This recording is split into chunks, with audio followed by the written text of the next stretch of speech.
নমস্কার। সবাইকে যথাযোগ্য সম্মান জানিয়ে কিছু বাস্তব কথা কবিতা আকারে বলতে চলেছি। ছোটবেলায় পড়েছিলাম যে দেশের নেতৃবৃন্দ যদি ঐশ্বর্যের পিছনে ছুটে, সাধারণ মানুষ কাকে অনুসরণ করবে? সত্যি আজকের তার বাস্তব চিত্র আমরা লক্ষ্য করতে পারি। সবাই নয়, কিছু নেতৃবৃন্দ, বেশিরভাগ নেতৃবৃন্দ ঐশ্বর্যের পিছনে ছুটছে, আর আমরা সাধারণ মানুষ তাদেরকে অনুসরণ করতে করতে নগ্ন উলঙ্গ হয়ে যাচ্ছি। তো এমনই কিছু বাস্তব কথা বা কবিতাও বলতে পারো নাম মন্ত্রীবিলাস।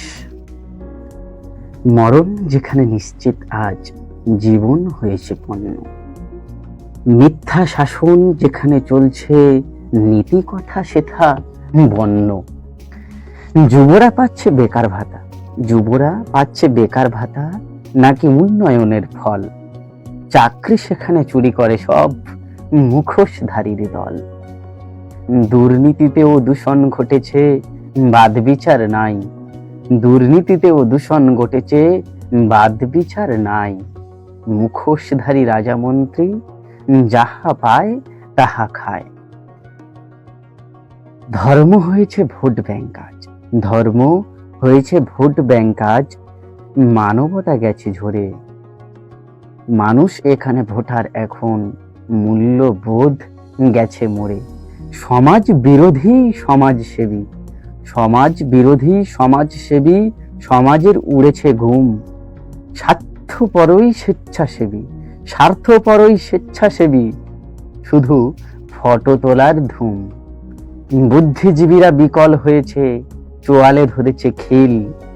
অমেরুদণ্ডী প্রাণীর মতো ভাঙতে পারে না ঢিল। বুদ্ধিজীবীরা বিকল হয়েছে, চোয়ালে ধরেছে খিল। অমেরুদণ্ডী কেঁচোর মতো ভাঙতে পারে না ঢিল। অজির এখনো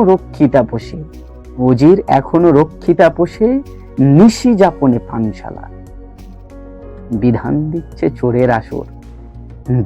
দিচ্ছে চোরের আসর, লোক বল সেথা গোশালা। রাজা মন্ত্রীর ফ্যাশন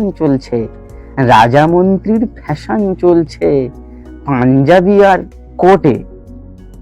আর প্রজারা এখানে উলঙ্গ আজ, বাজার দরার ভোটে।